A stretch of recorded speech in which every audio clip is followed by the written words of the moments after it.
பல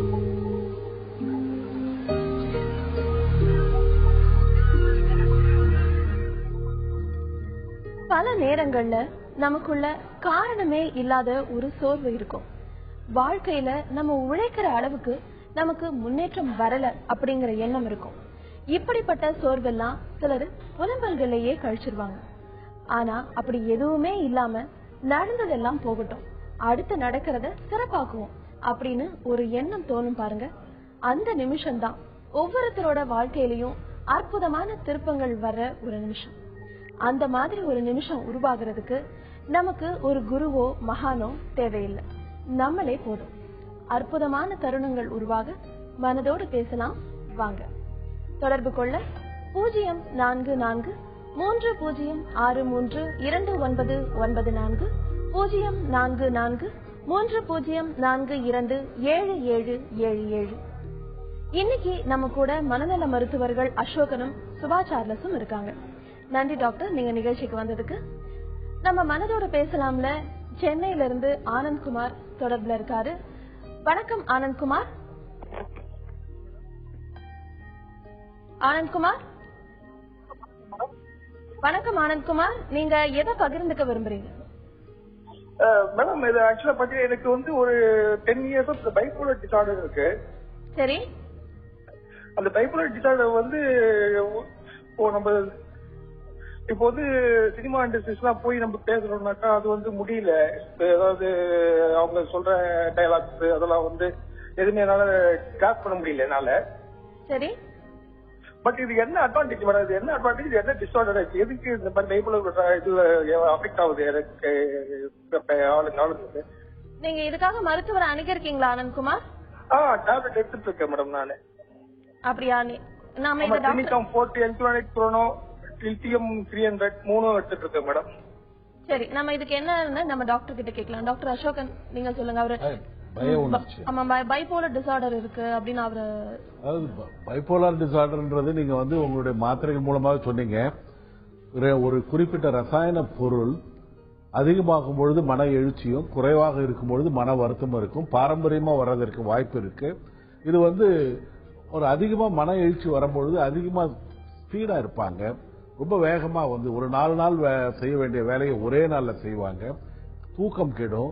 அதாவது அவங்களுக்கு வந்து தூக்கம் பத்தி ஒரு கான்செப்டே இருக்காது, தேவையில்லை. 24 மணி நேரமும் என்னால உழைக்க முடியும், எனர்ஜி லெவல் அந்த அளவுக்கு இருக்கும். கொஞ்சம் தன்னை பற்றி அதிகமான மிகுந்த அபிப்பிராயம் இருக்கும். தான் பெரிய ஆள், தன்னால எந்த காரியத்தையும் சாதிக்க முடியும், நான் தான் டாப்பு, மற்றதெல்லாம் டூப்பு அப்படின்ற மாதிரி சொல்லுவாங்கல்ல, அந்த ஒரு இன்ஃபிளேட்டட் செல்ஃப் எஸ்டீம்ல இருப்பாங்க. இதுக்கு எக்ஸாக்ட்லி ஆப்போசிட் மன வருத்தம் இருக்கும். மன வருத்தம் வந்து நீங்க ஒரு நாள் வேலையை 4 நாள் செய்வீங்க. எக்கச்சக்கமா தூக்கம் இருக்கலாம், தூக்கம் இல்லாம இருக்கலாம், சோர்வா இருக்கலாம், சாப்பாட்டுல நாட்டம் இல்லாம இருக்கலாம். முன்பு உங்களுக்கு இருந்த ஒரு ரொம்ப பிரசித்தி பெற்ற இன்ட்ரெஸ்டான விஷயங்கள் இல்லாம போயிருக்கலாம். சினிமாவில் வந்து நடிக்கணும்ன்றது கூட சில சமயம் வந்து ஒரு இன்ஹிபிஷன் இல்லாம திடீர்னு உங்களால டயலாக் சொல்ல வேண்டிய நிலைமை வரும். உடனடியா ஒரு ஆர்டிபிஷியலா ஒரு சிச்சுவேஷன் சொல்லுவாங்க. அந்த சமயத்துல ஒரு நீங்க மெயினிக் ஃபேஸ்ல இருக்கும்போது இதை பண்ணிடலாம். ரொம்ப ஒரு இதுவா இருக்கிறது, சர்வசாதாரணமா ஒரு முன்பின் தெரியாதவங்க கூட நம்ம வந்து ஒரு டிசோசியேட் பண்ணி நம்ம பண்ணலாம். ப்ராபப்ளி நீங்க போகும்பொழுது டிப்ரெஸ்ட் ஸ்டேட்ல இருக்கீங்களான்னு எனக்கு சந்தேகமா இருக்கு. மனம் வருத்தமா இருக்கும் பொழுது உங்களுடைய திறமைகளை பற்றி நீங்க நினைக்காம இருப்பீங்க. எதுவா இருந்தாலும் ஒரு மூட ஸ்டெபிலைஸ் பண்ணிட்டு அந்த நிலைமையில நீங்க சினிமாவில் வந்து வாய்ப்பு தேடுங்க. வசனம் என்ன, நீங்களாகவே உருவாக்கலாம் வசனத்தை. கடல் மடை திறந்தால் போல வர்றதுக்கு கூட வாய்ப்பு இருக்கு. அது ஒரு காரணம் இல்லை. ஆனந்த்குமார், டாக்டர் சொன்ன அறிவுரைகளை கேட்டீங்கன்னா உங்களுக்கு இந்த டிசார்டர் அப்படிங்கிற பிரச்சனை நிச்சயமா தீர்ந்துடும். அடுத்ததா திருப்பூர்ல இருந்து பிரசாத் தொடர்புல இருக்காரு. வணக்கம் பிரசாத். ஹலோ, வணக்கம் மேடம். சொல்லுங்க, நீங்க எதை பகிர்ந்துக்க விரும்புறீங்க? மேடம், எனக்கு வந்து இப்ப வயசு 33. பிரசாத், அதாவது நீங்க கொஞ்சம் எனக்கு வயசு 33. சரி. நான் வந்து ஒரு 6 வருஷத்துக்கு முன்னாடி வந்து எனக்கு வந்து வயிற்றுல நிறைய ப்ராப்ளம் இருக்கிற மாதிரி தெரிஞ்சுட்டு நான் போய் ஸ்கேன் எடுக்கிற போது வயிற்றுல எந்த ப்ராப்ளம் இல்ல அப்படின்னு சொன்னாங்க. ஆனா வந்து பாத்தீங்கன்னா என்னால சாப்பிட முடியாது, எதுவுமே பண்ண முடியாத ஒரு சூழல் இருந்தது. அப்பதான் வந்து நான் ஒரு மனநல மருத்துவரோட சந்திச்ச போது அவங்களுக்கு வந்து உங்களுக்கு வந்து ஒரு ஏதோ பேனிக் லைக் அட்டாக்ஸ் சொல்லி சொன்னாங்க. அதுக்கான ட்ரீட்மெண்ட் நான் எடுத்துட்டு இருந்தேன் மேடம். ஒரு 3 இயர்ஸ் தான் டாக்டருடைய இதுல சொல்றபடி மாத்திரைகளை சாப்பிட்டு இருந்தேன். ஓரளவுக்கு பரவாயில்ல, நல்லா போயிட்டு இருந்து. இப்ப 2 இயர்ஸா வந்து நான் இந்த இரவு சாப்பிடுற மாத்திரைகளை மட்டும் இந்த ஃபியூபன்ங்கிற மாத்திரையை சாப்பிட்டு இருக்கேன் மேடம். டாக்டர் நான் கன்சல்ட் பண்றது இல்ல, நானாவே சாப்பிட்டு இருக்கேன். இது ஒரு நேர சாப்பிடல அப்படின்னு சொன்னா எனக்கு கை கால்கள் நடுக்கம் எடுத்துரும், ஒரு படபடப்பு அதிகமாயிரும், சாப்பிடுறத எதுவுமே பண்ண முடியாது, இடையரால் சிந்தனைகள் நைட்டு ஓடிட்டே இருக்கும். இப்படி பல பிரச்சனை இருக்குது. இது வந்து எனக்கு ஏதாவது நரம்பியல் சார்ந்த பிரச்சனையா இல்ல உண்மையான மனம் சார்ந்த பிரச்சனையான ஒரு குழப்பமா இருக்கு. அதான் டாக்டர் கேட்டு நான் வந்து இந்த மாத்திரை நானாவே எடுத்துக்கலாமா இல்ல ஒரு மனநல மருத்துவரை பார்த்து எடுத்துக்கணுமா அப்படின்னு. கண்டிப்பா பிரசாத், நம்ம டாக்டர் கிட்ட கேட்கலாம். டாக்டர் சுபா சார்ல்ஸ், நீங்க சொல்லுங்க. அவர் தானா மாத்திரை எடுத்துட்டு இருக்காரு இப்போ, அதனால அவர் அதை எடுத்துக்கலாமா இல்ல என்ன பண்ணலாம்னு கேக்குறாரு. ஒரு ஆங்ஸைட்டி டிசார்டர்ல தொடங்கி இருக்கு. தன் உடம்பில் என்னதோ அது ஒரு பாதிப்பு இருக்குமோ அப்படின்னு சொல்லிட்டு அவர் ஒரு 3 வருடங்களுக்கு முன்னாக அவர் வந்து சைக்கியாட்ரிஸ்ட போய் காட்டி கன்சல்ட் பண்ணி சைக்கியாட்ரிஸ்ட் எழுதி கொடுத்த மாத்திரைகளை சாப்பிட்டுட்டு இருக்காரு. இடையில் அவர் ப்ரூஃபன் அப்படின்னு சொல்லிட்டு ஒரு மாத்திரை எடுக்க ஆரம்பிச்சிருக்காரு. அது வந்து வலிக்காக சாப்பிடக்கூடிய ஒரு மாத்திரை. அது தொடர்ச்சியா சாப்பிட்டா நல்லதில்ல, கிட்னி பாதிக்கும். அந்த ப்ரூஃபன் வயிற்றுல அல்சர் வரலாம். அந்த ப்ரூஃபனை வந்து எப்பவுமே டாக்டர் சொல்லாம பரிந்துரைக்காம டேப்லெட்டை சாப்பிடுறதுல ரொம்ப ரிஸ்கி. அது இப்ப இன்டர்நெட் வந்துச்சு, எல்லா நாலேஜும் அவைலபிளா இருக்குது. கொஞ்சம் வாசிக்க படிக்க தெரிந்தவர்கள் எல்லாம் நெட்ல போய் எல்லாத்தையும் வாசிக்கலாம். சோ நெட்ல உள்ளதெல்லாம் நெட்ல நல்லதும் இருக்கும், நான்சென்ஸும் இருக்கும். ஓகே, நெட்ல உள்ளது எல்லாத்தையும் அப்படியே நம்பி நம்ம வந்து சாப்பிடுறது நல்லதில்லை. இது செல்ஃப் மெடிகேஷன், அதுவும் ப்ரூஃபன் நல்லதில்லை. இவர் ப்ரூஃபனை சாப்பிட்டுட்டு அதுக்கு பதிலா அவர் மனநல மாத்திரைகளை விட்டுருப்பாருன்னு நினைக்கிறேன். ஏன்னா அதை அவர் சாப்பிட்டுட்டு இருந்தாரு, இந்த 3 வருஷம் நல்லா இருந்தது. இப்போ அவருக்கு திருப்பி இந்த கை கால் நடுங்க ஆரம்பிக்குது, திருப்பி அந்த ஆங்ஸைட்டி எல்லாம் திருப்பி வருது. சோ நீங்க வந்து ப்ரூஃபனை நிப்பாட்டிருங்க, மனநல மருத்துவத்தை போய் நீங்க என்ன டேப்லெட் சாப்பிடுறீங்க எல்லாத்தையும் ஒரு கன்சல்ட் பண்ணிட்டு திருப்பி நீங்க அந்த மனநல மாத்திரைகளை சாப்பிடுங்க. ப்ரூஃபன் தேவையில்லாம சாப்பிடக்கூடாது, அடிக்ஷன் பொட்டன்ஷியல் உண்டு ப்ரூஃபனுக்கு. சோ நீங்க கேர்ஃபுல்லா இருங்க, நீங்களா மாத்திரை எடுத்து சாப்பிடுறது நல்லது இல்ல. பிரசாத், டாக்டர் சுபா சார்ல்ஸ் சொன்ன மாதிரி மாத்திரைகளை நீங்களா எடுத்துக்காதீங்க. ஒரு மருத்துவரை அணுகி அதுக்கப்புறமா உங்களுக்கு என்ன மாத்திரை தேவையோ அதை அவங்க சொல்லுவாங்க, அதை நீங்க எடுத்துக்கிட்டீங்கன்னா உங்க பிரச்சனை நிச்சயமா தீர்ந்துடும்.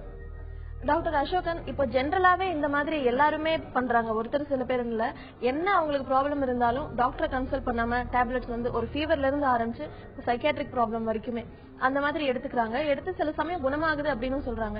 அது எந்த அளவுக்கு சரியான விஷயம்னு சொல்ல முடியும்? ஒரு ப்ராப்ளத்துக்காக ஒரு டாக்டர் கிட்ட போயிட்டு அந்த டாக்டர் வந்து ஒரு பிரிஸ்கிரிப்ஷன் கொடுக்கறாரு. அந்த பிரிஸ்கிரிப்ஷன் நீங்க ஃபாலோ பண்றீங்கன்னா அது ட்ரக் யூஸ். தலைவலிக்காக போனீங்க, அதுக்கு மாத்திரை கொடுத்தாரு, நீங்க நல்லா ஆயிட்டீங்க. நான் உங்களுடைய நண்பர், நான் எனக்கு தலைவலினோடனே நீங்க உங்களுடைய ஞானத்துல எனக்கு கூட இந்த மாதிரி ஆச்சு, நீங்க இது சாப்பிடு அப்படின்னு நீங்க சொல்லி உங்களுடைய சஜஷன்ல நான் வந்து மாத்திரை சாப்பிட்டேன்னா அது பேர் ட்ரக் மிஸ்யூஸ். 3வது, ஒரு மருத்துவ காரணங்களுக்கு இல்லாம சந்தோஷத்துக்காக, தூக்கத்துக்காக, ஒரு அடிமைக்காக, போதைக்காக நான் வந்து மாத்திரைகளை மருந்துகளை உட்கொண்டால் அது ட்ரக் அபியூஸ் சொல்லலாம், அடிக்ஷன் சொல்லலாம். எல்லாத்துலயும் பாத்தீங்கன்னா எல்லாத்தையும் வந்து அடிநாதமா இருக்கிறது டிபெண்டன்ஸ். இதுக்கு என்ன காரணம் பாத்தீங்கன்னா, ஒரு மருத்துவருடைய பரிந்துரையின் பேரில் தான் வந்து மருந்துகள் கொடுக்கப்பட வேண்டும். ஆனால் வியாபார காரணங்களுக்காக ஓடிசி என்று சொல்லப்படும் ஓவர் த கவுண்டர் பிரிஸ்கிரிப்ஷன்ல மருந்துகள் அதிகமாக விற்கப்படுகின்றன. நீங்க ஆல்பிரசலம்ன்ற ஒரு மாத்திரைகள் வந்து பாத்தீங்கன்னா எங்கெங்கும் நிறைஞ்சிருக்கு. எங்க வேணாலும் போயிட்டு நீங்க வந்து கிட்டத்தட்ட வந்து எந்த இடத்துல போயிட்டு ஒரு மாத்திரை கூட வாங்கலாம், அதுக்கு வந்து கிடைக்கிறது. தூக்க மாத்திரைகள், துக்க மாத்திரைகள், வயிற்று வலி மாத்திரைகள், ஜீரண மாத்திரைகள் எல்லாமே ஃப்ரீயா ஓவர் த கவுண்டர். எல்லா மருந்துகளுக்கும் ஒரு குறிப்பிட்ட காலத்துக்கு அப்புறம் தேவையில்லாமல் சாப்பிடுவது எதிர்மாறான விளைவுகள் ஏற்படும். ஒரு மருந்துக்கு ஆக்ஷன் இருக்கு, ரியாக்ஷன் இருக்கு, மற்றபடி சைடு எஃபெக்ட்ஸும் இருக்கு. இதெல்லாத்தையும் பார்க்க வேண்டியது தேவையான பொழுது நீங்கள் மருந்துகள் மருத்துவருடைய பரிந்துரையின்படி சாப்பிடுவது நல்லது. இல்லை என்றால் சற்றே விலகியும் பிள்ளாய், அதுதான் நல்லது. கண்டிப்பா டாக்டர். அடுத்ததா மனதோடு பேசலாம்ல சாந்தி கோவையில இருந்து தொடர்பில் இருக்காங்க. வணக்கம் சாந்தி. வணக்கம்ங்க. நீங்க எதை பகிர்ந்துக்க போறீங்கம்மா? நான் வந்து எங்க ஹஸ்பண்ட் கொஞ்சம் வேற பெண்களோட தொடர்பு இருந்துச்சுங்க. சரி, கேக்குதுங்களா? கேக்குது, சொல்லுங்க. வேற பெண்களோட தொடர்பு இருந்தது, அது கண்ணார நான் பாத்துட்டேன். சரி, பாத்துட்டு அங்கேயே போய் சண்டை போட்டு எனக்கு ரோட்லயே அடி அடின்னு அடிச்சிட்டாரு. அடிச்சுட்டு நான் ரொம்ப இதாயிட்டேன். ஒரு மாதிரி மெண்டலாட்ட ரோட்லயே கத்திட்டு ஓடிட்டேன். வந்து வீட்டுல வந்து தூக்கு மாத்திரை 22 மாத்திரை சாப்பிட்டுட்டேன். சாப்பிட்டு எப்படி காப்பாத்திட்டாங்க. ஒரு வேலைக்கு போனா நிம்மதி இல்ல. வேலைக்கு போயிட்டு இருக்கிற இப்போ கவர்மெண்ட் கம்பெனிக்கு. அங்க போனாலும் இவ இப்படித்தான் இருப்பாரோ, இவங்க இப்படிதான் போயிட்டு இருப்பாரோ, சாப்பிட முடியல, தூங்க முடியல, எதானாலும் அந்த நினைப்போடதான் இருக்கிறேன். ஏதோ நாச்சுன்னா லூஸ் மோசனாட்டு ஆயிடுது. எனக்கு ஏதோ நினைச்சேன்னா கைகள் படப்படப்பு அந்த லூஸ் மோசனாட்டு ஆயிடுது. இப்போ அதான் டாக்டர்கிட்ட கேட்கலான்னு போன் பண்ணி இருக்கிறேங்க. கண்டிப்பா கேட்கலாம். சாந்தி, உங்களுக்கு திருமணம் ஆகி எவ்வளவு வருஷங்கள் ஆகுது? 12 வருஷம் ஆகுதுங்க. குழந்தையே இல்ல. சரி. இவரை நம்பி வந்த லவ் மேரேஜுங்க. சரி. ஹலோ. சரிம்மா சொல்லுங்க. 12 வருஷம் ஆச்சுங்க. குழந்தை இல்ல. எங்க வீட்டுல யாரும் சேர்க்கறது இல்ல. ஒரு தடவை வீட்டுக்கு போனா நம்பி போனேன்ல, அனுபவின்னு சத்தம் போடுறாங்க. எதுவுமே ஆதரவு இல்லாம இருக்கிறாங்க. ஒரு அனாதையா இருக்கிறேன் நானு. நீங்க அதனால போன் பண்ணி கேட்கலான்னு போயிடுறேங்க. கண்டிப்பா கண்டிப்பா உங்க பிரச்சனைகளுக்கு கண்டிப்பா தீர்வு இருக்குமா? கைகால் நடுங்குதுங்க. அது நம்ம டாக்டர் கிட்ட கேட்கலாம். நீங்க கவலைப்படாதீங்க. உங்க பிரச்சனைக்கு கண்டிப்பா தீர்வு இருக்கு. டாக்டர் அசோகன், நீங்க சொல்லுங்க. அவங்க தூக்க மாத்திரைகள் எடுத்துக்கிறாங்க. எனக்கு ஒரே இது எப்ப பார்த்தாலும் அதுதான் தோணுது அப்படின்னு சொல்றாங்க. வாழ்க்கைன்றது திருமணம்ன்றது ஒரு நம்பிக்கையின் அடிப்படையில ஏற்படக்கூடிய ஒரு கான்ட்ராக்ட். நீங்க வந்து உங்களுடைய கணவரை வந்து பார்க்க கூடாத ஒரு எம்பராசிங் சிச்சுவேஷன்ல பார்த்திருக்கீங்க. உங்களுடைய வாழ்க்கையினுடைய நம்பிக்கையை இழந்து விட்டீங்க. மறுபடி வந்து இந்த மனுஷன் நம்பி நம்ம அந்த வாழ்க்கை பிரயாணத்துல எவ்வளவு தூரம் எவ்வளவு நாட்கள் போக முடியும்னு நினைக்கிறீங்க. 10க்கு குழந்தையும் இல்ல. அதுவும் வந்து வருத்தத்துக்கு வந்து ஒரு எக்ஸ்ட்ரா காரணமா கூட இருக்கலாம். ஆனால் இவை எல்லாவற்றையும் மீறி ஒரு வேலை வந்து உங்களுக்கு இருக்கு. உங்களுடைய சொந்த கால்களில் நீங்க நிற்பதற்கு நிச்சயமாக பொருளாதார ரீதியாக மற்றவர்களை சார்ந்து நிற்க வேண்டிய சூழ்நிலை உங்களுக்கு இல்லை. ரிலேட்டிவ்ஸை பத்தி பயப்படாதீங்க. அதாவது நீங்க ரிலேட்டிவ்ஸ் வந்து அவங்க கிட்ட இருந்து நல்ல பேர் வாங்கணும், சர்டிபிகேட் வாங்கணும்ன்ற சான்றிதழ் பெறும் மனப்பான்மை உங்களுக்கு தேவையில்லை. உங்களுடைய வாழ்க்கையை நீங்க முடிவு எடுத்தீங்க. நீங்க வந்து இப்ப பொருளாதார ரீதியாக யாரையும் நம்ப வேண்டிய நிலைமையில இல்லை. உங்க கணவர்கிட்ட நேரா பேசுங்க. மறுபடியும் இது மாதிரி இருக்கும் பொழுது நீங்க வேறு சிந்தனைகளை நீங்க ஏற்படுத்திக் கொள்ளலாம். அது வந்து அதாவது வந்து எந்த நிலைமையில், அதாவது கொஞ்சம் அவருக்கு வந்து ஒரு சந்தர்ப்பம் கொடுங்க, நேரா பேசுங்க. இது வந்து வாழ்க்கைன்றது உங்களை நம்பி வந்த, அதுவும் காதல் திருமணம், நான் உங்களுக்காக இருக்கிறேன். மறுபடியும் இந்த நிலைமையில இந்த மாதிரி இருந்து ஒரு பல பேர் முன்னிலையில அடித்து நொறுக்கி அழுது புரண்டு நீங்க மறுபடியும் ரீலீவ் பண்றீங்க. உங்க மனசை அதிகமா பாதிச்ச அந்த சம்பவம் திரும்ப திரும்ப மீண்டும் மீண்டும் வரும்பொழுது உங்களுக்கு பதட்டம் எல்லாம் வருது. முதல்ல ஒரு மருத்துவரை பாருங்க. நீங்க முதல்ல உடல் ரீதியா மன ரீதியா வந்து இதுல இருந்து வெளியில வாங்க. 3வது, நேரிடையாக இதை பற்றி விவாதிக்க வேண்டிய தருணம் வந்து வந்திருக்கு. அடுத்தவங்களுக்கு உதவி உங்களுக்கு தேவையில்லை. நேராவே உங்க வீட்டுக்கார்ட்ட கேளுங்க. அதுக்கப்புறம் வந்து அவருக்கு ஒரு சந்தர்ப்பத்தை கொடுங்க. ஒரு நம்பிக்கையை வந்து அவர் உருவாக்குனாருன்னா வாழ்க்கையை நீங்க தொடரலாம். சாந்தி, டாக்டர் சொன்ன மாதிரி உங்க ஹஸ்பண்ட் கிட்ட நீங்க மனம் விட்டு பேசுங்க. நீங்களும் ஒரு நல்ல மருத்துவர் அணுகுங்க. நிச்சயமா உங்களுடைய இந்த பிரச்சனை கவலைகள் எல்லாமே தீர்ந்துடும். அடுத்ததா உதயகுமாரி மானாமதுரையிலிருந்து மனதோடு பேசலாம்ல தொடர்புல இருக்காங்க. வணக்கம் உதயகுமாரி. வணக்கம் மேடம். கார்த்திகேயன் பையன், ஃபர்ஸ்ட் இயர் படிக்கிறேன். பிஏ மெக்கானிக்கல் இன்ஜினியர் படிக்கிறேன். சரி. அவன் தம்பி வந்து படிப்பு நோக்கம் போகலாமா, எனக்கு அப்படியே ஏதோ ஒரு பயம் மாதிரி இருக்கு. சொல்லுங்கம்மா. கேக்குது, சொல்லுங்கம்மா. பயம் மாதிரி இருக்கு, ஏதோ ஏதோ எனக்கு அமுக்க மாதிரி இருக்குது. படிப்புல நோக்கம் இல்ல, நான் எங்கிட்ட போறேன், நான் இருக்க முடியல, படிப்புல கான்சன்ட்ரேட் பண்ண முடியல அப்படின்னு சொல்லி ரொம்ப எங்களை போட்டு ஒவ்வொரு நாள் நாங்க 1 வருஷமா ரொம்ப கஷ்டப்பட்டு இருக்கோம். எவ்வளவு நாளா இந்த மாதிரி அவரு சொல்லிட்டு இருக்காருமா? அந்த ஃபர்ஸ்ட் இயர் அந்த சேர்த்துல இருந்து சொல்றேன் மேடம். எனக்கு படிக்க முடியலமா, எனக்கு படிக்கிறதெல்லாம் மறந்து போகுது. சரி. ஏதோ எனக்குள்ள மன அழுத்தமா ஏதோ இருக்குது, எனக்கு என்னன்னே தெரியல, எதுவும் பார்க்க மாட்டீங்க, எதுவும் இது பண்ண மாட்டீங்க, எனக்குள்ள ஒரு பயம் மாதிரியே இருக்கு அப்படின்ற, என்ன யாரை எப்படி பாக்குறது என்னன்னு தெரியலங்க மேடம் சொல்லி. சரி, நம்ம இதுக்கு என்ன டாக்டர் கிட்ட கேட்கலாம். டாக்டர் சுபாச்சா, நீங்க சொல்லுங்க உங்களுடைய பிரச்சனைக்கு. ஓகே, அதாவது அம்மா நீங்க இன்ஜினியரிங் காலேஜ்ல சேர்த்து இருக்கிறீங்க. 3 வருஷமா அவர் என்னால முடியல, எனக்கு என்னதோ மனசுல பாரமா இருக்கு, ஓடி போயிடலாமான்னு தோணுது, என்னால தாங்க முடியல அப்படின்னு சொல்றாரு. தூங்குறாரா? ஒழுங்கா தூங்குறாரா நைட்டு? தூங்குறேன், ஒரு 2 மணிக்கெல்லாம் எந்திரிக்கிறேன். ஃபர்ஸ்ட் இயர் தான் மேடம், இப்பதான் ஃபர்ஸ்ட் இயர் படிக்கிறேன். சரி. ஆனா நீங்க 3 வருஷமா இப்படி இருக்குதா அவருக்கு? 3 வருஷம் இல்ல மேடம், இப்பதான் 1 வருஷம், 1 இயர். 1 இயர். சரி. 1 இயர் இப்படி அவருக்கு பிரச்சனைகள் இருக்குது. இந்த ஏஜ், அதாவது இந்த 18 வயது 17 வயது வந்து ரொம்ப ஆண் பிள்ளைகளுக்கு ரொம்ப கேர்ஃபுல்லா இருக்கணும். இந்த டைம்ல அந்த மனசு வந்து அவங்களுக்கு டிஸ்டர்ப் ஆகுறது, யோசிச்சுக்கிட்டே இருக்கிறது, செயலாக்கம் இல்லாமல் அவங்க என்னத்தையாவது யோசிச்சுட்டு இருக்கிறது, வித்தியாசமா பேசுறது, அம்மா என்னால இருக்க முடியல, எங்கேயாவது ஓடி போயிடலாமான்னு தோணுது, என்னால நீங்க இந்த பிரஷர் தாங்க முடியல அப்படின்னு சொல்லும் போது எல்லா பெற்றோரும் அத கொஞ்சம் உறுத்து கவனிக்கிறோம். போடா இதெல்லாம் ஒண்ணும் செய்யாது, ஈஸியா எடுத்துக்கோப்பா நாங்க இல்லையா அப்படி இப்படின்னு சொல்லி பேச்சு இது சரி பண்ணலாம்னு நினைக்காதீங்க. மூளையில அந்த பயோகெமிக்கல் வித்தியாசங்கள் வந்துச்சுன்னா அது அதிகமாக விடாம சீக்கிரமா நம்ம கண்டுபிடிச்சு சீக்கிரமா டாக்டர்கிட்ட போய் அதை சீக்கிரமா சரி பண்ணிட்டா அவர் நல்லா இருக்கலாம். அவர் படிப்பு நல்லா படிப்பாரு, வீட்டுல இருக்கணும்னு நினைப்பாரு, இன்னும் சாதிக்கணும்னு நினைப்பாரு. மனசு வந்து குழப்பமோட இருக்கக்கூடாது, அது ரொம்ப ஒரு கொடுமை. அப்ப அவர் சொல்லும் போது நீங்க இப்ப இவ்வளவு காலம் வந்துச்சு, மனநல மருத்துவர்கள் எல்லா டிவிலையும் பேசுறாங்க, நீங்க உடனே நீங்க ஒரு மனநல மருத்துவரை பாருங்க. கவர்மெண்ட் ஹாஸ்பிட்டல்ஸ்ல எல்லா கவர்மெண்ட் ஹாஸ்பிட்டல்ல இருப்பாங்க, மதுரையில இருப்பாங்க. நீங்க அங்க போங்க, போய் பையனுக்கு இப்படி பிரச்சனை இருக்குன்னு சொல்லி கவனிச்சு நல்லா பாருங்க. சில மாத்திரைகள், ஒரு மாத்திரை இதுல டெய்லி சாப்பிட்டுட்டு இருந்தா அவருக்கு அந்த குழப்பம் எல்லாம் நல்லா போயிடும். நீங்க இது உடனடியா செய்யுங்கம்மா. நல்லா படிக்கிற பையன், மெக்கானிக்கல் இன்ஜினியரிங் படிச்சுட்டு இருக்காரு, அதனால நீங்க உடனடியா மனநல மருத்துவத்தை அழைச்சிட்டு போங்க. உதயகுமாரி, டாக்டர் சுபா சார்ஸ் சொன்ன மாதிரி நீங்க ஒரு நல்ல மனநல மருத்துவரை அணுகுனீங்கன்னா உங்களுடைய மகனுக்கு இருக்கிற இந்த பயங்கள் எல்லாம் அவரை விட்டு நிச்சயமா விலகிடும். அவர் கண்டிப்பா நல்லா படிப்பாரு. வணக்கம் நித்யா. நித்யா, அவங்களுடைய தொடர்பு துண்டிக்கப்பட்டு விட்டுச்சு. தாம்பரம்ல இருந்து காமாட்சி தொடர்புல இருக்காங்க. வணக்கம் காமாட்சி. வணக்கம் மேடம். நீங்க எதை பகிர்ந்துக்க போறீங்க? மனதோடு பேசலாம்ல. எனக்கும் என் ஹஸ்பண்டுக்கும் நிறைய கான்ட்ராவர்சி வந்துட்டே இருக்கு. சரி, நம்ம ஏதாவது ஒரு கேள்வி கேட்டோம்னா அதுக்கு பதில் வேற மாதிரி சொல்றாரு. சரிமா. அதனால 2 பேருக்கும் பிரச்சனை ஜாஸ்தி வருது.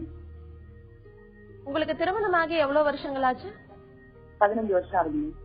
நீங்க திருமணம் ஆன நாள்ல இருந்தே இந்த பிரச்சனை உங்களுக்கு 2 பேருக்கும் இருக்கு? இல்ல மேடம், இப்போ ஒரு 7 இயர்ஸா தான் வருது. அப்படிங்களா? இப்ப உங்களோட எதனால அந்த மாதிரி பிரச்சனை கான்ட்ரோவர்சி இருக்கு அப்படின்னு நீங்க தெரிஞ்சுக்க விரும்புறீங்களா? இல்ல, ஏதாவது நம்ம ஆபீஸ் அவரை போன்ல பேசிட்டு இருக்காரு, யாருன்னு கேட்டா அதுக்கு வேற மாதிரி பதில் சொல்றாரு, போனை எடுக்க விட மாட்டேங்கிறாரு. அதனால எனக்கு இன்னும் சந்தேகம் ஜாஸ்தி இருக்கு அவர் மேல. ஏதாவது கேட்டோம்னா அதுக்கு பதில் வேற மாதிரி சொல்றாரு. சரி, நம்ம டாக்டர் கிட்ட கேட்கலாம் உங்களோட பிரச்சனைக்கு என்ன தீர்வு. டாக்டர் அசோகன், நீங்க சொல்லுங்க. அதாவது இந்த போன் வந்து நீங்க வந்து பாத்தீங்கன்னா அவர் வந்து ஒண்ணு வந்து யாருக்கையாவது பேசிட்டு இருந்திருக்கலாம். அனாவசியமான சந்தேகங்கள்ல நீங்க வந்து அவரை கேட்கும் பொழுது நிச்சயமா அவர் ரியாக்ட் பண்ணுவாரு. போனை கொடுக்க மாட்டாருன்றது ஒரு நீங்க சொல்றீங்க, காரணமா சொல்றீங்க. ஆமா சார், எங்க போனாலும் போன் எடுத்துட்டு போறாரு சார். எங்க வெளியில போனாலும் உடனே போன கையில. இப்ப போன் இல்லாம முடியலங்க, பணம் இல்லாம கூட வெளில போலாம், போன் இல்லாம வெளில போக முடியல. உண்மைதான். நீங்க நிறைய தடவை பேரை பாத்தீங்கன்னா வெளியில போயிட்டு மறுபடியும் வந்து பர்ஸ் எல்லாம் டிக்கெட் கூட மறந்துடுறோம். போன் முக்கியமா இருக்கு, ஏன்னா போன்ல எல்லாமே இருக்கு, கையளவுல உலகம்ன்ற மாதிரி இருக்கு. இப்ப சமீபத்துல இருக்கிற கண்டுபிடிப்புகள்ல எல்லாவற்றையும் மிஞ்சியது வந்து மொபைல் இல்லாத நீங்க வந்து யாரையுமே வந்து பார்க்க முடியாது. அதை விட்டுடுங்க. பிரச்சனைகள் வந்து நிச்சயமா கணவனுக்கும் மனைவிக்கும் இடையே வந்து பிரச்சனைகள் அவசியமானது. பிரச்சனைகள் மூலமா தான் ஒருவரை ஒருவர் புரிந்து கொள்ள முடியும். அது நமக்கு ஒரு அனுபவ படிக்கட்டுகள். 15 வருஷமா இருக்கு, சமீபத்தில் 7 வருஷமா உங்களுக்குள்ள பிரச்சனைகள் எதனால வருதுன்னு பாத்தீங்கன்னா சந்தேகத்தின் அடிப்படையில். உங்ககிட்ட அன்பா இருக்காரு இல்ல, உங்ககிட்ட வந்து சந்தோஷமா தானே இருக்காரு, ஏன் நீங்களா அனாவசியமா ஒண்ணு இல்லாத ஒண்ணு உருவாக்குறீங்க? அல்லது அவர்கிட்ட நேரடியா பேசுங்க. நான் எனக்கு இந்த மாதிரி மனசுல, அதாவது நம்ம என்ன பண்ணுவோம், நம்மளுடைய விஷயத்தை மனசுல வந்து ரிப்ரஸ் பண்ணிட்டு முழுவதுமா வெளிப்படுத்துறது கிடையாது. அந்த பிரச்சனையுடைய ஒரு சின்ன ஒரு பகுதியை கோபமா வெளிப்படுத்துவோம். எனக்கு கோபமா இருக்கு அப்படின்னு என்ன நினைச்சிருக்கிறது அப்படியே இந்த தேங்காய் அம்மு உடைக்கிற மாதிரி உடைச்சிருங்க. இதுதான் எனக்கு சந்தேகம் வருதுங்க, உங்க அலுவலகத்துல நீங்க யாரு கூடயாவது பேசிட்டு இருக்கீங்களோ, என்னால முடியல, என்னால பொசசிவா இருக்கு, என்ன காரணத்தால பேசுறீங்கன்றது முழுசா பேசுங்க. முழுசா பேசும்பொழுது உங்களுக்கு அவருக்கு ஒரு சந்தர்ப்பம் இருக்கு, அவர் விளக்கம் கொடுக்கறதுக்கு ஒரு வாய்ப்பு இருக்கு. அதற்கு அப்புறமும் இல்லாம ஒரு ரொம்ப இரேஷனலா பண்ணீங்கன்னா உங்களுக்கு பிரச்சனை இருக்குன்னு அர்த்தம். இதுல வந்து எதுவுமே முடிவு எடுக்க முடியலன்னா 2 பேரும் ஒரு மருத்துவரை பாருங்க. மனநல மருத்துவரை பார்க்கும் பொழுது பிரச்சனைகள் அவரிடம் இருக்கலாம் அல்லது உங்களிடம் இருக்கலாம். 2த்துக்கும் வந்து அவருடைய தீர்வு கிடைக்கும். அதுதான் நான் என்னால சொல்ல முடியுமா. காமாட்சி, டாக்டர் சொன்ன மாதிரி நீங்க 2 பேருமே ஒரு மனநல மருத்துவரை அணுகலாம், இல்ல நீங்க உங்க கணவர்கிட்ட மனசு விட்டு பேசலாம். அப்போ இந்த பிரச்சனைகள் கண்டிப்பா தீந்துடும். டாக்டர், இப்போ வந்துட்டு எல்லாரும் எப்படி நினைக்க ஆரம்பிச்சிட்டாங்கன்னா, ஸ்ட்ரெஸ், டென்ஷன் இதெல்லாமே ஜாஸ்தியா இருக்கு, அப்ப எனக்கு இந்த டிசார்டர் இருக்கோ, எனக்கு இந்த ப்ராப்ளம் இருக்கோன்னு அவங்களே டிசைட் பண்ணிக்கிறாங்க. சோ அதுவே அவங்களுக்கு ஒரு மன அழுத்தத்தை கொடுக்கறதுக்கான வாய்ப்பு இருக்கு இல்லையா? அதை கண்டிப்பா. அதாவது ignorance is a bliss ன்னு சொல்லுவோம். தெரியாமல் இருப்பது ஒரு சந்தோஷமான ஒரு விஷயம். சில சமயம் நம்ம டெக்னாலஜி, இன்ஃபர்மேஷன் டிசமினேஷன் இருக்கும் பொழுது நிறைய விஷயங்கள் தெரிய வரும்போது கூட நம்ம என்ன பண்ணுவோம், நுனிப்புள் மேய்வோம். சாதாரணமா பார்த்துட்டு தலையில அதாவது தலைவலின்னா கேன்சர் கிடையாது. திருப்பதியில போய் நம்ம மொட்டை அடிக்கிறோம், ஆனா மொட்டை அடிக்கிறவங்க எல்லாம் திருப்பதியில போயிருக்கணும்னு அர்த்தம் இல்லை. சில சமயம் ரொம்ப உடல் ரீதியா ரொம்ப அதிகமான கான்சியஸ்னஸ் இருக்கிற ஆண்கள், பெண்களுக்கு சாதாரண விஷயங்கள் கூட ஒரு காற்று வீசுற மாதிரி ஒரு உடல்நல பிரச்சனைகளை பத்தி ஒரு கான்செப்ட் எங்கேயாவது யாராவது டிஸ்கஸ் பண்ணும்போது கூட எனக்கு இருக்கோ, எனக்கு இருக்குமோன்ற அந்த மாதிரி அவங்களுக்கு ஆளுமை பாதிப்பு இருக்கலாம். ஒரு நுரைக்குமிழ் மனது உள்ளவர்களா இருப்பாங்க, தைரியம் இல்லாதவர்களா இருப்பாங்க, எப்பொழுதும் உடல் சிந்தனைகள் இருக்கும். இவர்களுக்கு தேவையில்லாம அனாவசியமா நோய் இருந்து அதுக்காக வருத்தப்பட்டீங்கன்னா பரவாயில்ல, இல்லாத பொழுது துக்கம் இல்லாத போது ஒரு நிகழ்வு இல்லாத பொழுது அதற்கு துக்கம் அனுஷ்டிப்பது, நோயாளியா பிலீவ் பண்றது வேண்டாத ஒரு விஷயம். இதையுமே மருத்துவரிடம் கலந்து ஆலோசிக்கிறது நல்லது. கண்டிப்பா டாக்டர். அடுத்ததா கோவையில இருந்து ராமநாதன் மனதோடு பேசலாம்ல தொடர்புல இருக்காரு. வணக்கம் ராமநாதன். வணக்கம் மேடம். சொல்லுங்க, நீங்க எதை பகிர்ந்துக்க போறீங்க? மேடம், என்னோட ஏஜ் 21 ஏஜ் ஆகுது. நான் ஒரு மெக்கானிக்கல் இன்ஜினியரிங் படிச்சுட்டு இருக்கேன். சரி. என்னோட இந்த யங்ஸ்டர் ஏஜ்ல என்னோட ரொம்ப சாதிக்கணும், நிறைய விஷயங்கள் போகணும் அப்படின்னு சொல்லிட்டு எனக்கு இருக்கு. என்னோட படிப்பு ஃபீல்டா இருந்தாலும் சரி, இல்ல பொலிட்டிக்கல் சைடு இப்போ உள்ள இடங்கள் இருந்தாலும் சரி. ஆனா என்னோட மனசு என்ன பிரச்சனை அப்படின்னா, எதுவுமே ஒரு ஸ்டாண்டர்டான ஒரு விஷயம் இருக்க மாட்டேங்குது. ஒரு சில நேரங்கள்ல ஒரு IAS அதிகாரி ஆகணும்னு சொல்லிட்டு அதுல நான் போக்கஸ் பண்ணிட்டு எக்ஸாமுக்கு ப்ரிப்பேர் பண்ணாலும் அது 1 மாசம் 1.5 மாசம் வரைக்கும் இருக்கு. பட் ஆனா அதுக்கப்புறம் அது அப்படியே முடிஞ்சிருக்கு, அதால முடியாது, செய்ய முடியாதுன்னு சொல்லிட்டு அப்புறம் வேற ஏதாவது வேற ஒரு விஷயத்த எடுக்கிறேன், அதுவும் கொஞ்ச நாள் இருக்கு. அப்புறம் இன்னொரு விஷயம், இப்படியே ஒவ்வொரு விஷயங்களும் எடுத்துக்கிட்டே இருக்கிறேன். ஏன்னா மனசு ஸ்டாண்டர்டாவே இருக்க மாட்டேங்குது, நிலையானதா இருக்க மாட்டேங்குது. இதனால என்னால எதுவுமே போக்கஸ் பண்ணி அதுல இது பண்ணி போக முடியல.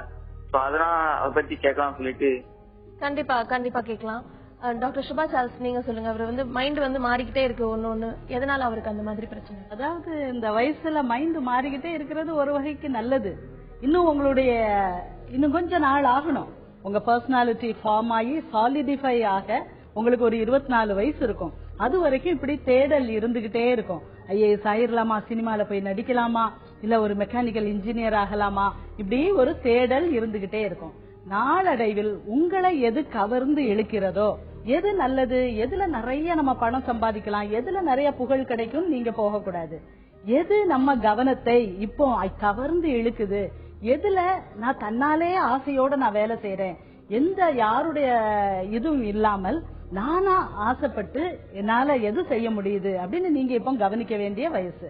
எது உங்களை இப்ப நீங்க உங்க படிச்சுக்கிட்டே இருக்கிறது உங்களுக்கு த்ரில் பண்ணுது அப்படின்னா நீங்க படிச்சுக்கிட்டே இருக்கலாம். இன்னும் மெக்கானிக்கல் இன்ஜினியரிங் போகலாம், மேல படிக்கலாம்.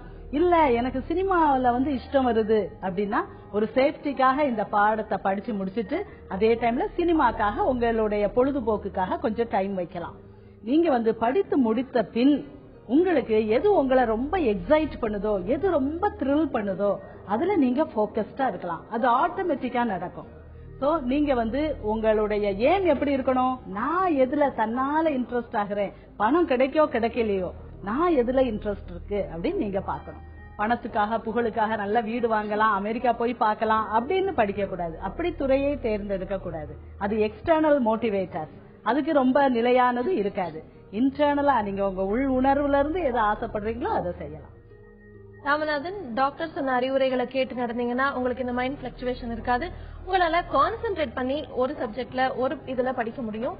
அடுத்ததா சென்னையில இருந்து தேவி நம்ம கூட தொடர்புல இருக்காங்க. வணக்கம் தேவி. வணக்கம் மேடம். சொல்லுங்க, நீங்க எதை பகிர்ந்துக்க போறீங்க? எனக்கு 4 கொஸ்டின் கேட்க வேண்டியது இருக்கு. தேவி, கொஞ்சம் சத்தமா பேச முடியுமா? எனக்கு 4 கொஸ்டின் கேட்க வேண்டியது இருக்கு மேடம். கண்டிப்பா கேளுங்க. என் பொண்ணு இப்ப 10th போறா. சரி. அவ 9th இருந்து அவங்க மிஸ் ரொம்ப டார்ச்சர் பண்ணிட்டே இருக்காங்க. ஏதாவது கிளாஸ் ரூம்ல கொஸ்டின் கேக்குறாங்கன்னா ஆன்சர் பண்றதுக்கு முன்னாடி நீ படிச்சிருக்கவே மாட்ட, நீ உட்காரு, உன்னை பத்தி எனக்கு தெரியாதா அப்படின்னு சொல்லுவாங்களாம். ஹோம்ஒர்க் பண்ணிட்டு வந்தானா எழுதாம போற அன்னைக்கு கேட்கறது கிடையாது. எழுதிட்டு போற அன்னைக்கு சரி நீ கேட்பாங்க குடுக்கலாம் அப்படின்னு எழுதிட்டோன்னே நீ எழுதிருக்க எனக்கு தெரியும், உட்காரு மூஞ்சப்பாரு அப்படின்றாங்க. நான் இப்ப 10th போறேன் மேடம். இப்ப ஸ்டார்ட் பண்ணிட்டாங்க 10th. இப்பயும் இன்சல்ட் பண்ணிட்டாங்க. அப்புறம் தொடர்ந்து எங்க வீட்டுல வந்து ஒரு 5 வருஷமாவே டெத் நடந்துட்டே இருக்கு. ஒருத்தர் மாத்தி ஒருத்தர், எங்க அப்பா எங்க அம்மா அந்த மாதிரி. குழந்தை ரொம்ப இதுவாயிட்டா, டிப்ரெஸ் ஆயிட்டா. என்னாச்சுன்னா அவங்க எக்ஸாம் டைம்ல சொன்னாங்கன்னா ஏன் ஸ்கூலுக்கு வரலன்னு கேட்டிருக்காங்க. எக்ஸாம் எழுதல மேடம். அவ அதுக்கு கேட்டிருக்காங்க ஏன் அப்படின்னா எனக்கு உடம்பு சரியில்லை மேடம் அப்படின்னு சொல்லியிருக்கா. ஒண்ணு உடம்பு சரியாம போயிடும், அப்படி இல்லாட்டி உங்க வீட்டுல யாராவது செத்து போயிடுவாங்க எப்பயுமே அப்படின்னு சொன்னா அந்த குழந்தை வந்து நான் ஒரே அழுகுறா மேடம், என்னால படிக்கவே முடியல, நினைச்சாலே கஷ்டமா இருக்கு அப்படின்னு சொல்லிட்டு. ஹலோ கேக்குதுமா, சொல்லுங்கம்மா. அது மேடம். அப்புறம் இப்ப அது மாதிரி பாப்பா பத்தின கொஸ்டின். இப்ப என்ன பத்தி ஒரு கொஸ்டின் மேடம். அடுத்து சொல்லுங்கம்மா. எனக்கு வந்து எங்க அப்பா வந்து நைட்டு சாப்பிட்டு படுத்தவங்க காலைல எந்திரிக்கவே இல்லை. எங்க வீட்டுலதான் இருந்தாங்க. சரி. அவங்க என்ன ஆச்சுன்னா காலைல எந்திரிக்கல மேடம். அது பார்த்ததுல இருந்து இப்ப எனக்கு நைட்ல வந்து எங்க ஹஸ்பண்ட் தூங்கினா கூட எனக்கு பயமா இருக்கு. என் குழந்தைங்க தூங்கினா கூட நான் எழுந்திரிச்சு நைட்டுக்கு எல்லாம் பாக்குறேன் மூச்சு விடுறாங்களா. இப்ப கூட மேடம் நேற்று நைட்டு கூட என் ஹஸ்பண்ட் தூங்கிட்டு இருக்காருன்னா அவரு போயிட்டு லைட்டு போட்டு அவர் வந்து திட்டுறாரு, எதுக்கு நைட்ல டிஸ்டர்ப் பண்ற அப்படின்றாரு. ஆனா எனக்கு சுத்தமா தூங்க முடியல. என் மனசு அப்படியே படப்படப்படன்னு அடிச்சுக்குது. அப்படியே இதையே நின்ற போற மாதிரி வலிச்சு. ஆனா என்னால அப்படியே சொல்ல முடியல. நான் இப்படி நினைச்சிட்டு உங்களை பாக்குறாங்கன்னு என்னால சொல்ல முடியல அவர்கிட்ட. அது வந்து ஒரு பயமா இருக்கு. யாரு தூணாலும் எனக்கு ரொம்ப பயமா இருக்கு மேடம். அது ஒண்ணு. ஆனா என்ன பத்தி நான் நினைக்கிறேன், நம்ம இவ்வளவு நினைக்கிறோம், நமக்கு எதுவுமே ஆக மாட்டேதுன்னு நினைக்க மாட்டோமே அப்படின்னு தோணுது எனக்கு. ஆனா என்னால இது வெளியிலையும் சொல்ல முடியல, யார்கிட்டயுமே சொல்ல முடியல. ரொம்ப கஷ்டமா இருக்கு. இந்த ஒரு 2 வருஷமா ரொம்ப. சொல்லுங்க மேடம். தேவி, அப்புறம் அடுத்த சொல்லுங்கம்மா, சொல்லுங்க. அடுத்து என் பையனை பத்தி மேடம். குழந்தை அவனை எல்லாருமே பாக்குறவங்களா நார்மல் சைடான்னு கேக்குறாங்க. அவன் எப்படி இருக்கான்னா அவன் பேசுறது ஒரு மாதிரி பேசும்போது ரொம்ப அறிவா பேசுறான் மேடம் அவன். சரி. அப்புறம் பாத்தீங்கன்னா யாராச்சும் நம்ம வீட்டுக்கு வந்திருக்கும் போது நம்ம கிட்ட ஏதாவது பேசிருந்தாங்க, நான் வெளில போய் பேசுறேன், எதுக்கு இங்க நின்று பேசுறீங்க அப்படின்னு டிவி வால்யூம் அதிகமா வச்சிருக்கான். ரொம்ப அதிகமா வைக்கிறான். ஏன்டா இப்படி பண்றேன்னு கேட்டா அவன் வந்து எனக்கு இல்ல நீங்க பேசுறது வெளில போய் பேசுங்க அப்படின்றான். அவங்க மட்டும் எதுக்கு இங்க வந்து பேசுறாங்க அப்படின்னு. யாராச்சும் வந்தாங்க எதுக்கு நீங்க வரீங்க கேட்டுட்டு அப்படின்ற மாதிரி சொல்றாங்க. தவிர்த்து மற்றபடி பேசும்போதெல்லாம் அவங்க கேட்கிற கொஸ்டினுக்கு ஆன்சர் என்னாலே பண்ண முடியல. அவ்வளவு அறிவா கேக்குறாங்க மேடம். ஆனா என்ன ப்ராப்ளம் எனக்கு தெரியல. படிப்பு மட்டும் சுத்தமா அவனுக்கு வரவே மாட்டேது. தேவி, உங்களுடைய பிரச்சனைகள் எல்லாமே எங்களுக்கு புரியுது, உங்க கவலைகள் எல்லாமே புரியுது.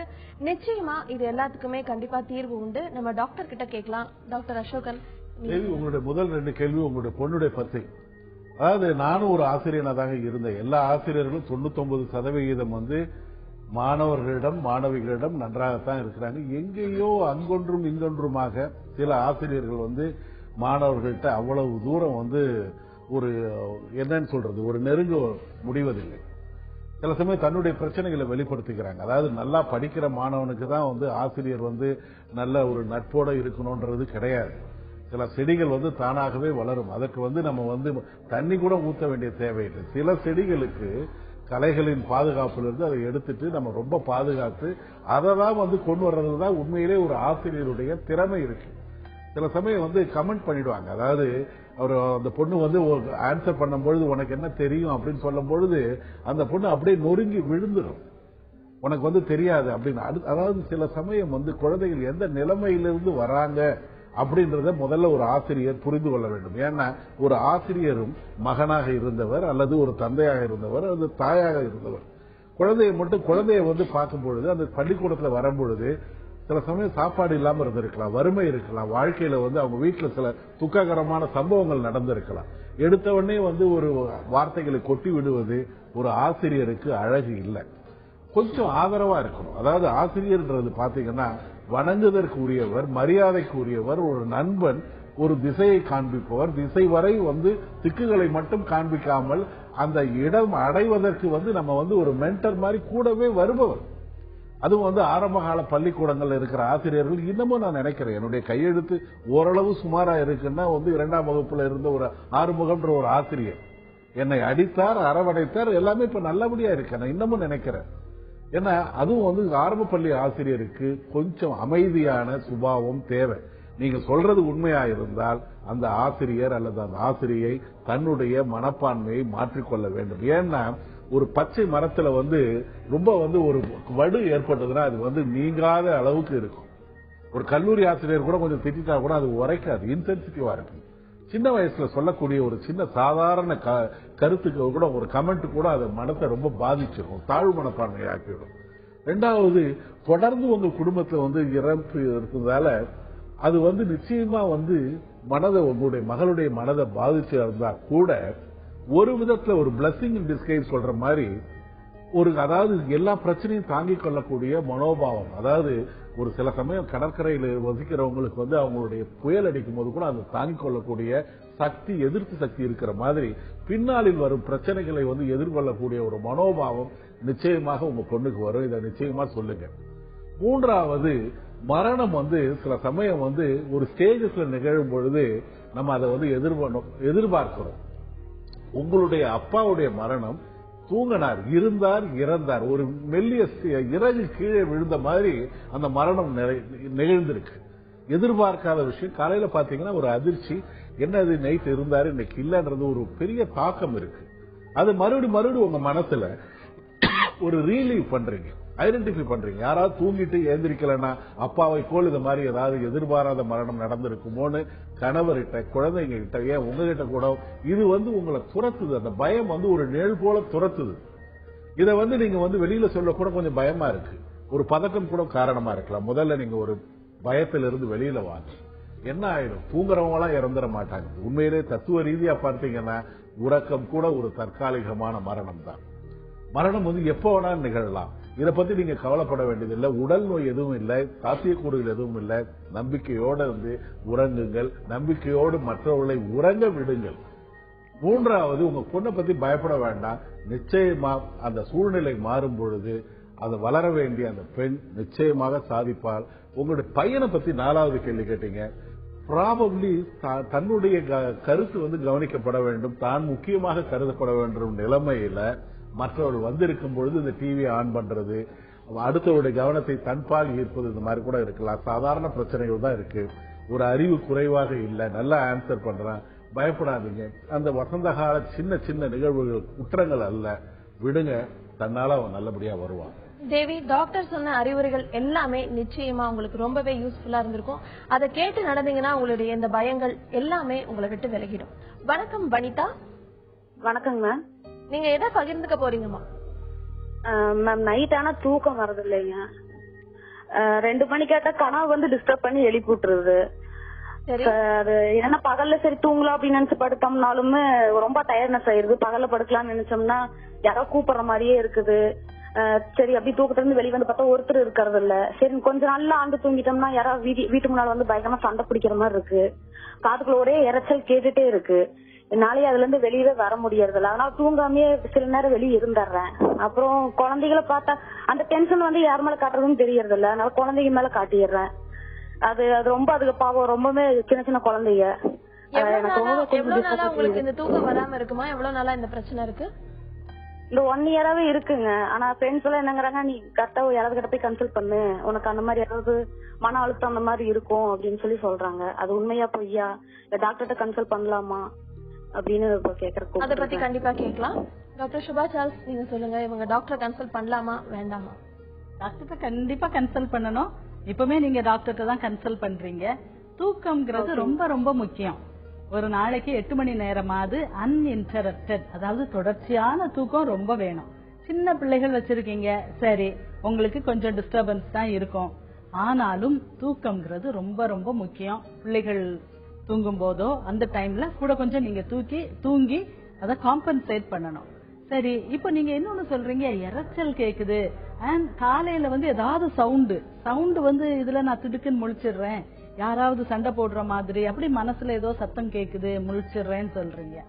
சோ நீங்க வந்து மனநல மருத்துவரை நீங்க கண்டிப்பா பாக்கணும். இந்த இரைச்சல் சத்தம் எப்பவும் காதுல கேட்டுக்கிட்டு இருக்குதுன்னு சொல்றீங்க, அது எப்பவும் கேக்குமா, இல்ல உங்களுக்கு சில நேரங்கள்ல இரைச்சல் சத்தம் இல்லாம இருக்குமா?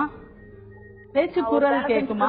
ஈடுபாடோட வேலை செஞ்சுட்டு இருந்தா கேட்டுட்டே இருக்குங்க. யாரோ கூப்பிடுற மாதிரி இருக்கு, வனிதா அப்படிங்கிற மாதிரி இருக்கு. பார்த்தா ஒருத்தர் இருக்கிறது இல்ல. என் பொண்ணே சொல்லுவான், பெரிய பொண்ணு, அம்மா யாருமே கூப்பிடுறது இல்ல, நீ ஏமா அப்படியே கேட்டி பாத்துட்டு இருக்க அப்படின்னு சொல்லி சொல்றா. சரி, அது அப்ப நீங்க முதல்ல டாக்டர்கிட்ட போய் காட்டிடுங்கம்மா. டாக்டர்கிட்ட காட்டி உங்களுக்கு என்ன ஏது பிரச்சனை, தூக்கமின்மையே ஒரு பிரச்சனை தான். தூக்கம் வரமாட்டேங்குது, சரியா நான் நிம்மதியா தூங்கி நாளாச்சுனாலே டாக்டர்கிட்ட போய் ஒரு கன்சல்ட் பண்ணிடணும். இதோட உங்களுக்கு அந்த இரைச்சல் சத்தமும் கேட்டுக்கிட்டே இருக்குன்னா நீங்க கண்டிப்பா போய் டாக்டர்கிட்ட காட்டிடுங்க. சரி, அதுல ஒரு தப்பும் இல்ல. டாக்டர்கிட்ட போய் காட்டிட்டு உங்களுக்கு நல்லா தெளிவாக்கிடுவாங்க. உங்களுக்கு இருக்க கஷ்டம் எல்லாம் முதல்ல நல்லா தூங்குவீங்க, இந்த கஷ்டம் எல்லாம் போயிடும். ஓகே வனிதா, டாக்டர் சொன்ன மாதிரி நீங்க ஒரு நல்ல மனநல மருத்துவரை அணுகினீங்கனாலே இந்த தூக்கம் வரல அப்படிங்கிற உங்க பிரச்சனை கண்டிப்பா தீந்துரும். அடுத்ததா மதுரையில இருந்து இந்துமதி தொடர்புல இருக்காங்க. வணக்கம் இந்துமதி.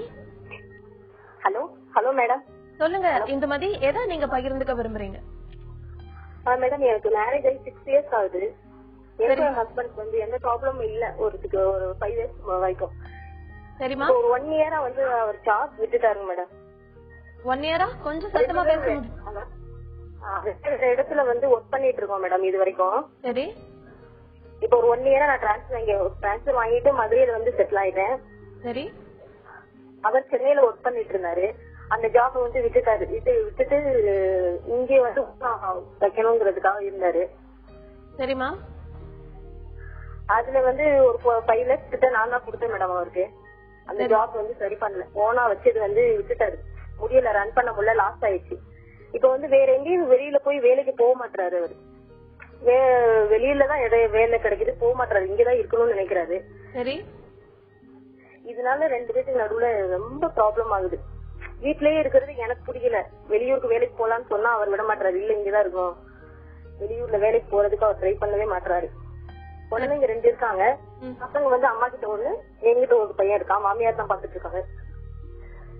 இப்ப அவர் போக மாட்டாரு. அதனால எனக்கு வந்து நான் இன்சல்ட் பண்றேன். இப்ப நான் 5 lakhs கிட்ட போட்டிருக்கேன். ஏதாவது சொல்லணும்னா அவர்கிட்ட பேசுறப்ப இன்சல்ட் பண்ற மாதிரியே இருக்கு.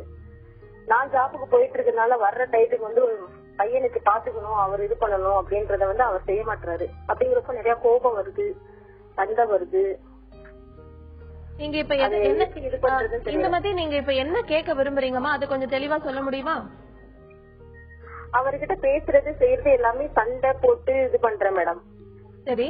எப்படி பேசுறது, நல்லா பண்ணுன்ற, எப்படி பேசணுங்கிறதே புரியல.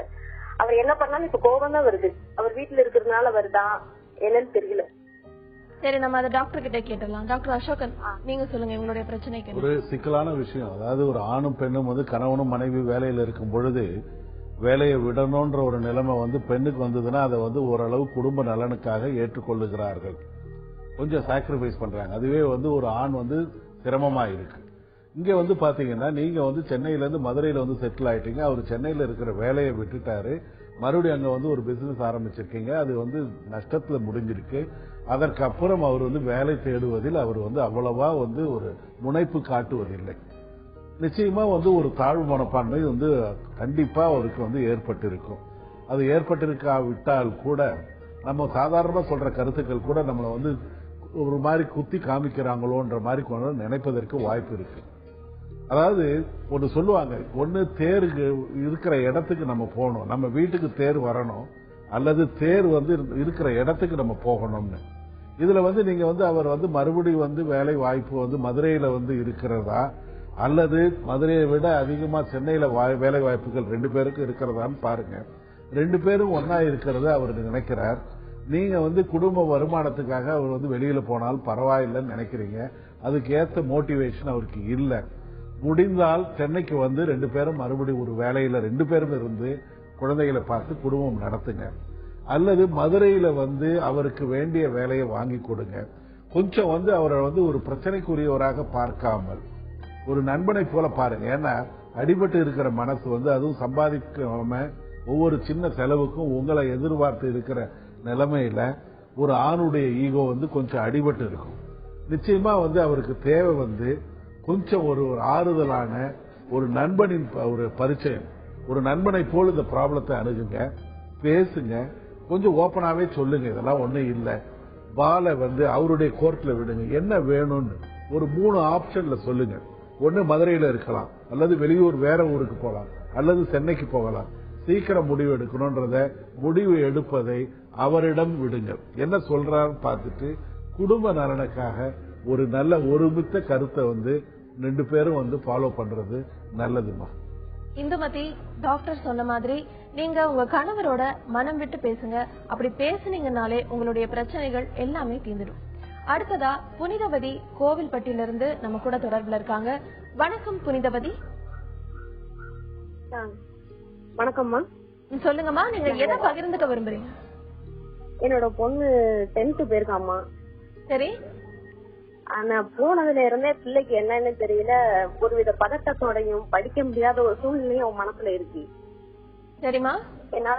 என்னால படிக்க முடியல, படிச்சதெல்லாம் நான் மறந்துடுறேன், பழைய மாதிரி எனக்கு இருக்க முடியலம்மா, நான் என்ன செய்யன்னு சொல்லி என் பொண்ணு பேசி ரொம்ப பதட்டம் அவன் மனசுல இருக்குமா. என்ன செய்யணும்? சரிம்மா. பாப்பாவுக்கு கேட்கணும் தான் இப்ப போட்டோம்மா. என்ன காரணம்னு தெரியல, பழைய மாதிரி படிக்கணும் என் பிள்ளை. அதுதான். கண்டிப்பா கண்டிப்பா அதை பத்தி நம்ம கேட்டுடலாம். டாக்டர் சுபா சார்ல்ஸ், நீங்க சொல்லுங்க, அந்த பதட்டம் எதனால வருது? 10th போனாலே நிறைய பிள்ளைகளுக்கு பதட்டம் வந்துருது, டீச்சர்ஸ்க்கு பதட்டம் வந்துருது, அம்மாக்கும் ரொம்ப பதட்டம் வந்துருது. அது ஏன் தெரியல. ஏன்னா நம்மளுடைய பேராசை, பிள்ளை வந்து 10th நிறைய மார்க் எடுக்கணும் அப்படின்ட்டு நம்ம பிள்ளைகளா இருக்க விடுறது இல்ல. இதுக்கு மேல பிள்ளைகள் தங்களை தாங்களாவே டென்ஷன் பண்ணிக்கிடுறது ஒண்ணு. ஐயோ 10th வந்துட்டோம், ஏதோ பெரிய ஒரு போருக்கு போற மாதிரி அதை சித்தரித்து அந்த பிள்ளைகளை பயங்காட்டி நம்ம சமூகம் அப்படிதான் இருக்குது. டேக் இட் ஈஸின்னு சொல்லி கொடுங்க, இதுல ஒன்னும் கவலைப்பட வேண்டியது இல்ல, நீ ரிலாக்ஸா ஜாலியா சந்தோஷமா படிக்கலாம். அப்படி படிக்கிற படிப்புக்கு தான் மதிப்பு இருக்கு. பயந்து ஐயோ எதுவும் ஆயிருமோ, ஃபெயில் ஆயிருமோ, மார்க் எடுக்க மாட்டோமோ, டீச்சர் திட்டுவாங்களோ, இப்படி பயந்து வாழ்றது ஒரு வாழ்க்கையே அல்ல. சரியா? நல்ல தைரியமா உங்க பிள்ளைக்கு நீங்க அடிக்கடி சொல்லாதீங்க 10th போற படிக்கணும், 10th வந்துட்டு அப்படின்னு நீங்க ஃபர்ஸ்ட் நிறைய சொல்லாதீங்க. மத்தவங்களும் அவளை அப்படி டென்ஷன் பண்ணா, ஐயோ 10th படிக்கிற நிறைய படிக்கணுமே அப்படின்னு சொன்னாங்கன்னா நீங்க அவங்களையும் அதை கொஞ்சம் தடுத்துருங்க. அவளை டென்ஷன் பண்ணாதீங்க அப்படின்னு சொல்லிட்டு விட்டுருங்க. டீச்சர்ஸ்டையும் பிள்ளைய ரொம்ப டென்ஷன் பண்ணாதீங்க, பயப்படுறா, 10th படிக்கணும் இதுதான் வாழ்க்கையிலே பெரிய விஷயங்கிற மாதிரி அதை சித்தரித்து கொள்ளாதீர்கள். ஒரு மனநல மருத்துவத்தையும் நீங்க கன்சல்ட் பண்ணலாம், கவுன்சிலிங் போகலாம்.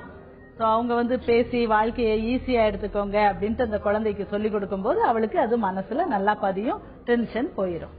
புனிதவதி, டாக்டர் சொன்ன மாதிரி உங்களுடைய மகள் கிட்ட நீங்க ஆறுதலா பேசுங்க. அவங்களுக்கு இருக்கிற பயத்தை உங்களாலேயே போக்கிட முடியும். கண்டிப்பா இந்த பிரச்சனை உங்க மகள் கிட்ட இருந்து போயிடும். டாக்டர் அசோகன், இப்போ 10th +2 ரிசல்ட் எல்லாம் வந்திருக்கு. சோ அடுத்ததா படிக்கிறத பத்தி நிறைய டிஃபரன்ஸ் ஆஃப் ஒப்பீனியன் இருக்கும். அவங்க பசங்களுக்கு ஒண்ணு இருக்கும், அம்மா அப்பாக்கு ஒண்ணு இருக்கும், டீச்சர்ஸ்க்கு ஒண்ணு இருக்கும்.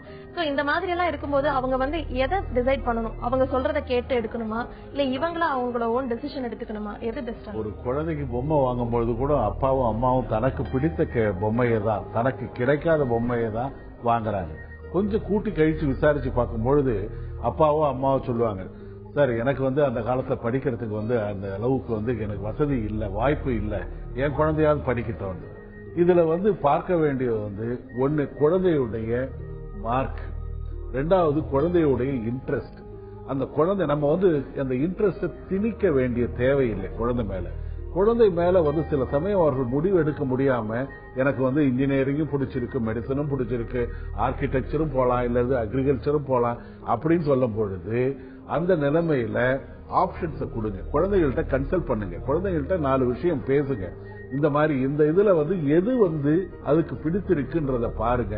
அதுக்கு ஆர்வமுள்ள விஷயம் இருந்ததுன்னா ஒரு பேஷனா இருக்கணும். ஒரு நல்ல கணக்குல அவனே சொல்லுவான், எனக்கு ரொம்ப பிடிச்ச விஷயம், கணக்கு ரொம்ப பிடிச்ச விஷயம் அப்படின்றவனை போட்டு மெடிசன்ல போய் திணிப்பதோ அல்லது நல்ல மார்க். தொடர்ந்து பேசலாம். ஒரு காலர் இருக்காங்க, பொள்ளாச்சியில இருந்து பானு நம்ம கூட தொடர்புல இருக்காங்க.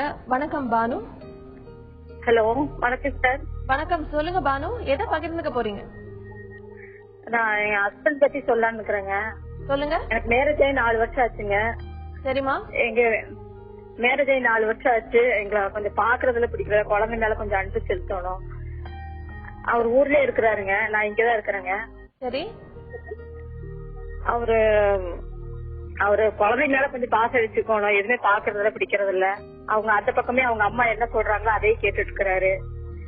ஊர்லதான் இருக்கிறாரு. வாரம் 8 நாளைக்கு ஒருக்க வராரு. ஆனா எதையும் பேசுறது இல்ல, பிடிக்கிறது இல்லைங்க, சரியா கவனிக்கிறது இல்லைங்க. அவரை எப்படி சொல்லி புரிய வைக்கணும்னு தெரியலைங்க நம்மளுக்கு. அக்கா வந்து கூடயே இருக்கிறாங்க. சரிம்மா, இத பத்தி நம்ம டாக்டர் கிட்ட கேட்கலாம். டாக்டர் சுபா சார்ல்ஸ், நீங்க சொல்லுங்க. அவங்க ஹஸ்பண்ட் இவங்க கிட்ட அவ்வளவா கவனிக்கிறது இல்ல. சரி, இவங்க ஒரு சென்னையில இருக்கிறாங்க, ஹஸ்பண்ட் ஊர்ல இருக்காருன்னு சொல்றாங்க. அம்மாட்ட அதீத ஈடுபாடு, தன் சொந்த குடும்பத்தில் அவருக்கு இஷ்டம் இல்ல அப்படிங்கறாங்க. அப்போ நீங்க வந்து அவரை அட்ராக்ட் பண்ணணுமா? நீங்க வந்து அவரை கவர்ந்து இழுக்கிற மாதிரி உங்கள் நடவடிக்கை இருக்கணும். சரி, ஒய்ஃப்ட போனாலே அவ ஏதாவது சத்தம் போட்டுட்டு இருப்பா, என்ன சம்பாதிச்சீங்க, பணம் தாங்க அப்படின்னு சொல்லி எதையாவது நச்சு பண்ணிட்டு இருப்பா. அப்படின்னா இந்த மன நிம்மதி வீட்டுக்கு வரும்போது இல்லன்னா அம்மாட்ட போக தோணும்.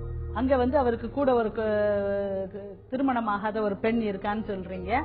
சோ அவங்க வந்து அவங்க பக்கம் ஸ்ட்ராங் ஆயிரும். நீங்களும் உங்க குழந்தைகளும் சேர்ந்து, அவர் தகப்பன், தன்னால அவருடைய ரத்தம் துடிக்கதான் செய்யும் பிள்ளைகளை பார்க்கணும் அப்படின்ட்டு. அந்த ஆசையை நீங்க அதிகப்படுத்துற மாதிரி பேசணும். அவர் வரும்போது, வீட்டுக்கு வரும்போது நல்லா சந்தோஷமா சிரிச்சு வரவேற்கிறது, வந்தா அவர் நிம்மதியா இருக்கிறது, சந்தோஷமான விஷயங்களை மட்டும் பேசுறது அப்படின்ட்டு இருந்தாதான் அவர் உங்களை பார்க்க வருவார். வரும்போதெல்லாம் நீங்க உங்க கவலையையும் கோபத்தையும் எரிச்சலையும் நீங்க காட்டுனீங்கன்னா தள்ளி போயிருவாங்க. அதனால நீங்க உங்க குழந்தைகளுக்காக நீங்க உங்க குணத்தை மாத்திக்கோங்க.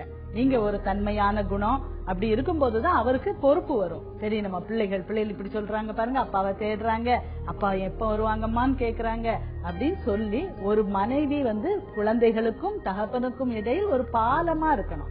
அப்படின்னாதான் அந்த வீடு நல்லா ஸ்ட்ராங்கா நிக்கும். பானு, டாக்டர் சொன்ன மாதிரி நீங்க உங்க சுபாவத்தை மாத்திக்கிட்டீங்கன்னா உங்களுடைய வாழ்க்கையில சந்தோஷங்கள் நிறைஞ்சிருக்கும். இந்த நிகழ்ச்சியில வந்து நம்ம நேயர்களுக்கெல்லாம் பதிலும் அறிவுரைகளையும் கொடுத்தீங்க. நன்றி doctor Ashokan, doctor Subha Charles. ஒரு அனுபவம் நமக்கு ஒரு பாடத்தை கத்து கொடுக்குது அப்படின்னா மறுபடியும் அதே மாதிரியான அனுபவத்தை நம்ம எதிர்கொள்றப்போ அதை சரியா அணுகிற பக்குவம் நமக்கு வந்திருக்கணும். திரும்ப திரும்ப ஒரே மாதிரியான தவறுகளை செய்யறதுக்கு வாழ்க்கை ஒன்னும் அழி ரப்பரால அழிக்கக்கூடிய ஸ்லேட்டு பலகை இல்ல. சந்தோஷமா வாழ்வோம், மனதோடு பேசுவோம். மீண்டும் நாளை சந்திப்போம். உங்களிடமிருந்து விடைபெறுவது அன்புடன் ரேவதி.